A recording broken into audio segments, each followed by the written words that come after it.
Hey man, we got the new control. What are you doing? Oh, I'm breaking these down so I can scrap them. Why? They've just been gathering dust in the corner, not doing anything. Dude, you can use that as a retro emulation station, didn't you know? Really? Yeah. Oh. Let's show you how.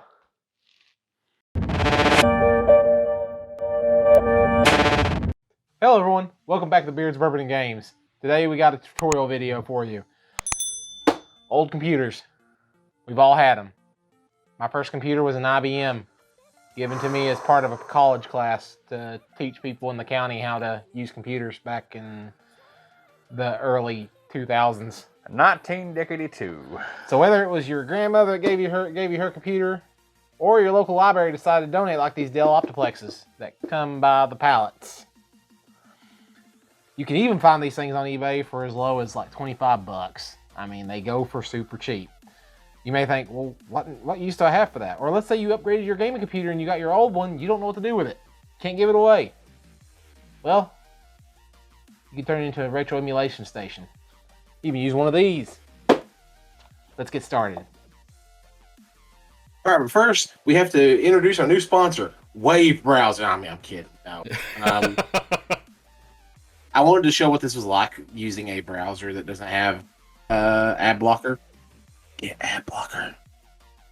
Or else you get that right there. If you do get that, just click away. Don't click the download. Please don't do that. So what we're doing is we're scrolling down here and we're looking for the installer for our version of Windows. Now this can vary. You'll need to check your computer to see if you have 32-bit Windows or 64-bit Windows. In my case, I had 64-bit. So I'm clicking the installer for 64-bit. Okay. So now we got that downloaded. And you'll just want to click open file there or open the folder like I did. And we're going to run the install. Wait. What is that on the desktop? Betrayal. Ah! It's truth, brother. It's truth. Alright, so we're going to run this. Say yes to all the prompts, whatever Windows, depending on what version of Windows you got. And the installer is very, very straightforward. So we're going to click next. Yeah, I agree. And click next again. And so here, most computers will have DirectX 9 later, but a lot of you may be using older computers. So I showed you how to click that and install it if it's a really old computer needs that. So we're going to click install here. And what this is going to do is this is going to install RetroArch to your computer and also install the DirectX 9.c if your computer doesn't have it. Now, there's no harm in clicking this if your computer already has DirectX 9 because you're going to see here in a few moments, it's going to actually say, hey, your computer's running a newer version. It doesn't need this. So when in doubt, install it. When in doubt, click it out. That's right. So here we are, the DirectX setup. So we're going to agree to the agreement, and we're going to uncheck that install Bing bar because no one wants it. Hey, I'm the age you were when you left. Poor Bing. We'll click install here, and then the computer's going to be like, what you talking about? I already got DirectX. So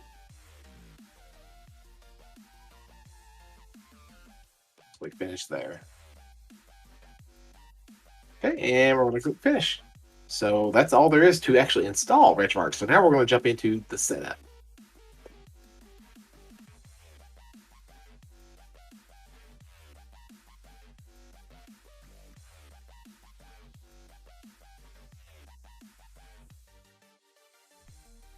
So before we open it, we are going to take a look at our folders here. And the reason why I went in here to look at the folders is we want to make sure that we have some key folders here. One of them being system and saves.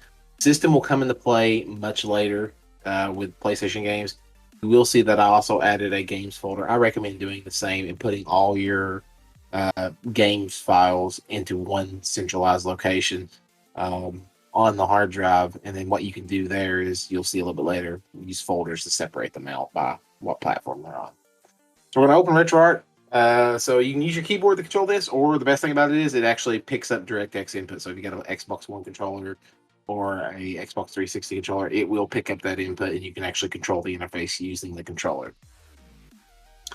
So we're going to go to settings here, and we're going to go to video. And the first thing we're going to do is switch this to full screen mode, especially if you're using this as a dedicated retro gaming system.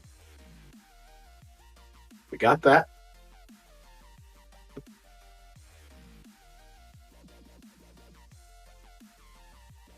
And we do have some other filters there that you can toy around with. This guide is not a full complete guide. Think of this guide more as a quick startup guide to get started, because RetroArch has a lot of settings. You can really customize the software. It is open source, and so yeah, you can. There's a lot of things you can do with this software. This is a quick dummy version for people like me.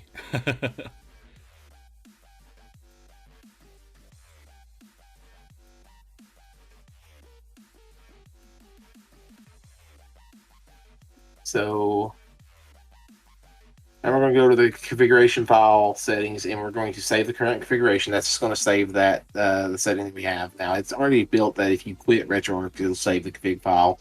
For good practice, quit RetroArch after I save the configuration. It's just a habit, and that's mainly from the Xbox side of RetroArch that it's got me in the habit of doing that. Okay, so we're going to go to input here, and we are going to enable a key setting on this one. It is called hotkeys. So we're scrolling down to hotkeys, and we are going to enable a menu toggle controller combo. So in this case, I selected hold start for 2 seconds, but you can pick any of these that applies. And the reason why this is important, this will actually let you exit a game using just your controller. So it's a true kind of console-like feel.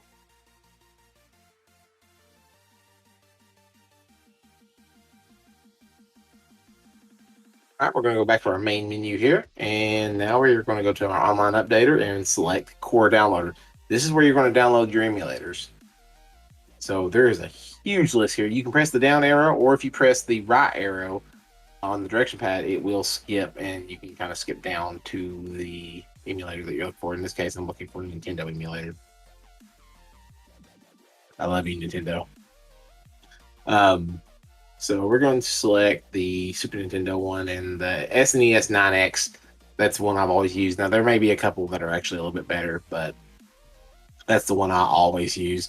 Nintendo 64, Mupen 64 Plus seems to be one of the better options from what I've seen online. And then Game Boy Advance, that's a pretty simple emulator. Pretty much any of those will work, I'm convinced. I don't think I've ever gotten a bad one.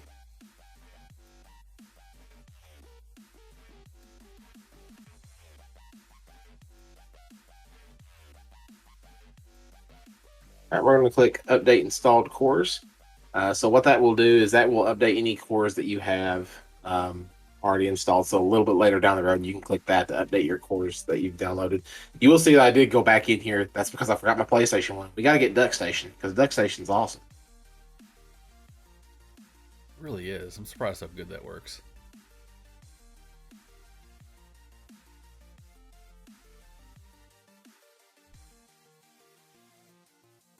All right, so we're going to switch back a little bit here, and we're going to go to our games folders. Now, as you can see here, I broke out each one of my platforms by folder. I recommend doing the same. It just keeps it nice and neat, organized. You know where all your files are. So here we can see some of the Super Nintendo ROMs that I have. Some of them are actually English translated that you can't get in the United States. So here we have the PlayStation ROMs, and we got some Nintendo 64 ROMs just used for testing to see how, show you all how this works. And then we have our Game Boy ones.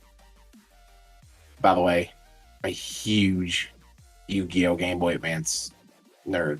Like I love the Yu-Gi-Oh! Game Boy Advance games. They were the best. They were so good. And of course, finished off with some Dreamcast emulation, because I love the Dreamcast. It was just such an underappreciated console. But once you have those organized like that, you'll want to, just like I said, you'll see where that comes into play. Now, you will see how I go to a system folder here. Now, for PlayStation emulation or Dreamcast emulation, you do have to put your BIOS files in this folder. Now, you have to get the BIOS file from your PlayStation, from your console. There's ways you can pull it from your console. We cannot tell you how to get it. Okay, so now we're back in RetroArch. Here we are going to actually show you how to import your ROMs into a list within RetroArch. So we're going to go to Import Content, go to Manual Scan, and we are going to browse our directory. So you'll see here I'm navigating to my RetroArch folder, and I'm going to the Games folder that we created, and I'm going to select the SNES folder. So once I select that, I click Scan this directory.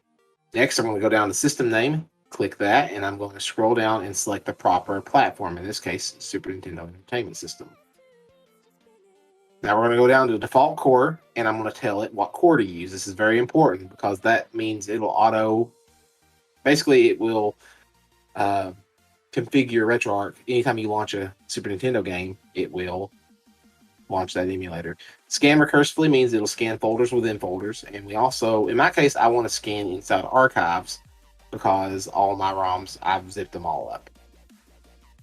So I don't recommend doing that for like PlayStation and the other ones, but for Super Nintendo, it's fine. After you do that, click Scan, and then as you can see, I have a menu over on the left with Super Nintendo Entertainment System with all my Super Nintendo ROMs. Right. So now I'm going to do the same thing for PlayStation. Just going to click that manual scan again. The only difference here is on the file extensions, I'm going to tell it to look for bins, because if you don't do this, it'll show 2 of each game, because all PlayStation games, when they're ripped, they are in 2 different files, bins and queues. Bins is all you really need. That queue file has to be there, but RetroArch really only cares about that bin file. Launch the game. First time I did this, I had 2 of every game, and I pulled my hair out trying to figure that out. So hopefully I can save you some time. Good man. Good man. So we're going to do the same for Nintendo 64. And there we go.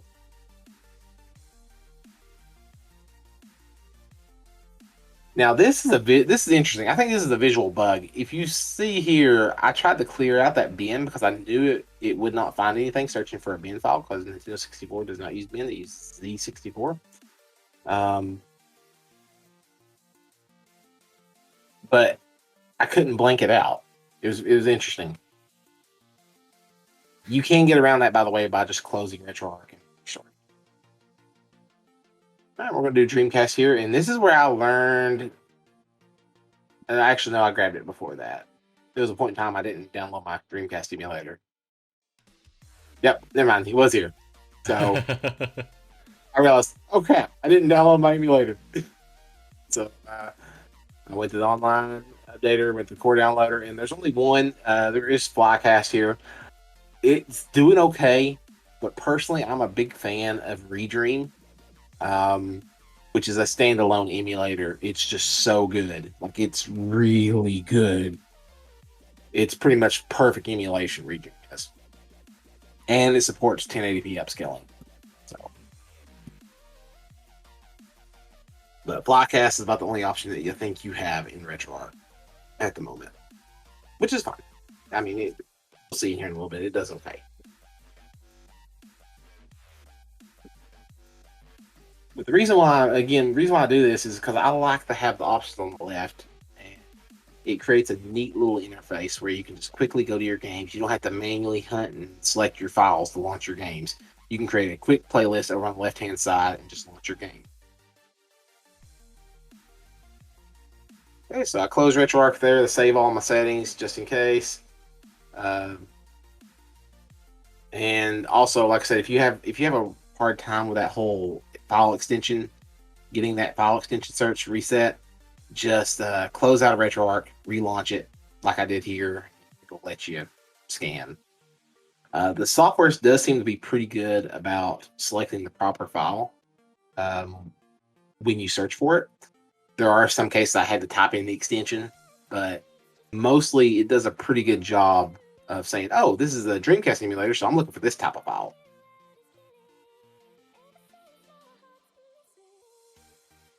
All right, so now we're going to get into playing some games here. But before we do that, I do want to show you one more thing. So we're going to interrupt this. Here is the startup folder. So what I recommend is take your RetroArch icon, click and drag it over to your startup folder, which can be found here. Feel free to pause the video to see that exact location. And what that will do, especially if this is a dedicated computer, every time you turn your computer on and Windows boots, it will automatically launch RetroArch, so that way you can control it through through your controller right away. So on to the games. Oh, that old Capcom sound. Yep, so this is Final Fight 2. Love this game. I love this game so much. I love the Final Fight series. It's so good. It's so much fun. Best character selected. Pretty cool.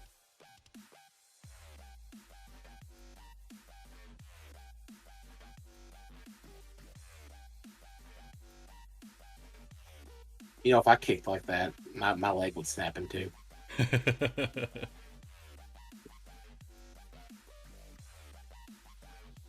But yeah, these old classic beat 'em up games, man, it was just, these were awesome games.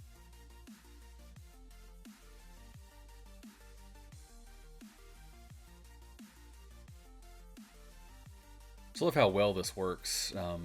I mean, cheap computer that's laying around, you can throw on this. Like, offices are always having to upgrade, especially with Windows 7 ending. There's so many old Windows 7 machines out there for stupid cheap. You can pick that up, follow this guide, and have you a nice retro console to having to pay for a retro console, basically. That and more so, a lot of the retro consoles just don't really jive well with modern televisions. So as you can see here, I did press start and I held it for 2 seconds, and that pop-up menu showed up. That was that combination I showed earlier in the video. So I was able to exit out from within the game, launch a new game. Seamless. Magic. I love it.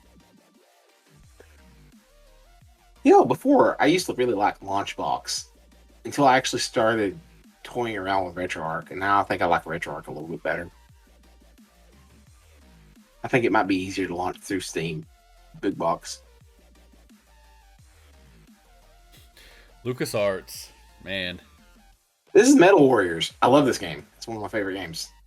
One of my prize games. You probably never heard of it. A lot of people have. It's kind of like a Gundam game, really. It just screams Gundam. You can see them flying around in my mech just shooting people. It's totally Gundam. You even have yep, there it is. I almost said lightsaber, but crap, a beam saber. That's what it's called. Wow, I about failed Gundam there for a sec. The controls are really, really awkward though in this game. That's a knock on it. Yeah. You know, normally I fly around like a drunken person, but this time I'm blaming the game. So you can see here, Super Nintendo games, they're not hard to emulate. I mean, you can pretty much emulate. I'd say anything below PlayStation and below, PlayStation Dreamcast below, etc. You can emulate on a toaster. Pretty much. It's not hard to emulate those titles. When you get in the PlayStation 2, and in some cases Nintendo 64, it does get a little bit demanding. I don't know why. I think it's the compression rate on the Nintendo 64 that does it. But Speaking of which, join us for next week when we actually put this on a toaster. oh. So here's another game. This is the Dreamcast emulator running, and mine and Mike's favorite game. Gundam 0079 Side Stories. Yes, that is first-person view inside of a gym cockpit. And it's amazing. This game is so good. It is such a gem, and I wish they had re-released it on other consoles. But like you can play it now with emulation, but it was so good. I remember trying to get a hold of this game and renting it and playing it. There was a demo of the game when Dreamcast first came out that I had, and I played the crap out of that demo over and over and over and over again until finally I was able to get the game. And this is probably my favorite Gundam game, to be honest with you. And what was funny is this was when Gundam Wing first debuted in America on Toonami. And I remember me and Mike sitting here saying, these are the oddest looking Gundams we've ever seen because we didn't fully understand that this is a totally different time, different era in the Gundam timeline, and anything about the 1 Year War. But now that we know about the 1 Year War, it just adds to how impressive this game is. I mean, look at the freaking the battles, the close-up battles. You had the block, you had the hit. And I'm doing a bad job here. Like, I haven't played this game in years, so you'll forgive me if I was trying to learn the controls again. Wish we could. But I wish they would do a more modern take of this game. I would buy it in a heartbeat. Heck, one of my favorite Gundam shows is the I can't remember the name of it, but it's the side stories that follows the Gundams that are out there. It's like the contained one. I can't remember if they're actually GMs or they're Gundams or like light mech Gundams. But are you talking about 08, the MS team, the ground Gundams? That's it. Oh, it's so good. So this is another game I don't think anybody's probably ever heard of. It's one of those hidden gems. It's Ignorance. Forgive me. I know I'm saying that wrong. I cannot pronounce that name. Thank Super Smash Brothers for Square Enix. Yeah. Well, I'm sorry, Squaresoft at the time. And what would make a Super Smash Brothers great? You'll find out. I forgot how long it loaded. The great thing about this game too is that there was that dungeon one that you saw off to the side. It's really fun. We put so many hours into that game. That's right, people. You saw it. Cloud Strife, baby. You play as Cloud. This game was this whole game was an advertisement machine for Final Fantasy 7.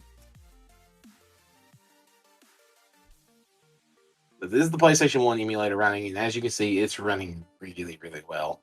Like I said, PlayStation's not that demanding. PlayStation 2, however, that is a different story. Mm-hmm. You might have to a more beefy machine to be able to do something. I would probably recommend a dedicated graphics card and at least a Sandy Bridge. Intel may run it, but I'd probably recommend a Haswell. Just be on the safe side, but I'm pretty sure Sandy Bridge and Ivy Bridge can run it.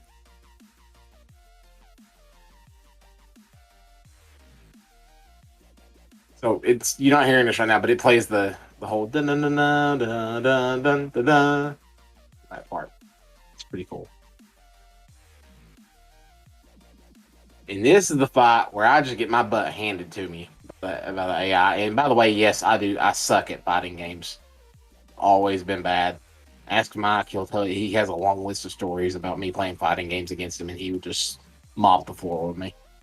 He tries so hard.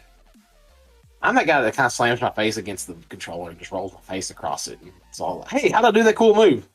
Because I'm so frantically pressing buttons. Yeah, and this is a girl that turns into a cheetah. It's weird. This game was weird, okay?